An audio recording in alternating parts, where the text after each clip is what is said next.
माझ्याकडे जेव्हा माधवबागमध्ये पेशंट्स येतात त्यावेळेस आम्ही असं लक्षात येतं की या गुडघ्याच्या आजूबाजूला चरबी साठल्यामुळे किंवा चरबीचा जमाव झाल्यामुळे पेशंटला पेन जास्त प्रमाणात पाहायला मिळतो आणि त्याचबरोबर त्याचं वजनही वाढलेलं असतं।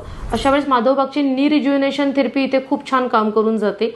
नी रिज्युनेशन थेरपीमध्ये आम्ही पंचसूत्री कार्यक्रमाचा वापर करतो, त्यामध्ये पंचकर्म चिकित्सा ह्या गुडघ्यावर केली जाते। त्याचप्रकारे गुडघ्याला ज्या स्नायूंनी बांधलेला आहे, ज्या मसल्सनी जे गुडघ्या आजूबाजूला जे मसल्स आहेत त्या मसलची स्ट्रेंथ वाढवण्याचं कार्य आपण करतो। त्याचबरोबर वेगवेगळ्या प्रकारचे गुडघ्यासाठी असलेले एक्सरसाइजेस आपण त्यांना सांगतो आणि त्याच्याबरोबर काही आपले आयुर्वेदिक जे औषधं आहेत त्याचाही आपण तिथे समावेश करतो। यामुळे 90 दिवसांमध्ये त्यांची गुडघेदुखी कमी झालेली असते। त्याचबरोबर आपण डाएटचा एक्सरसाइजचा वापर करून त्यांचं वजन सुद्धा आम्ही खाली आणतो आणि त्यामुळे त्यांचं 15 ते 16% त्रास हा पहिल्या महिन्यातच कमी झालेला असतो, कारण ते 5 ते 6 किलो त्यांचं जेव्हा वजन कमी होतं तेव्हा त्यांचा त्रास बऱ्यापैकी खाली आलेला दिसतो। आणि त्याचबरोबर आपली जी थेरपी आहे ती इथल्या नर्व्स ज्या डॅमेज झालेल्या असतात त्याच्यावर सुद्धा खूप छान प्रकारे काम करतं आणि ती पंचकर्म थेरपी केल्यामुळे आज पेशंट जे आहेत ते हॅपीली आपलं आयुष्य आणि आपली रुटीन लाईफ जगू शकत आहेत।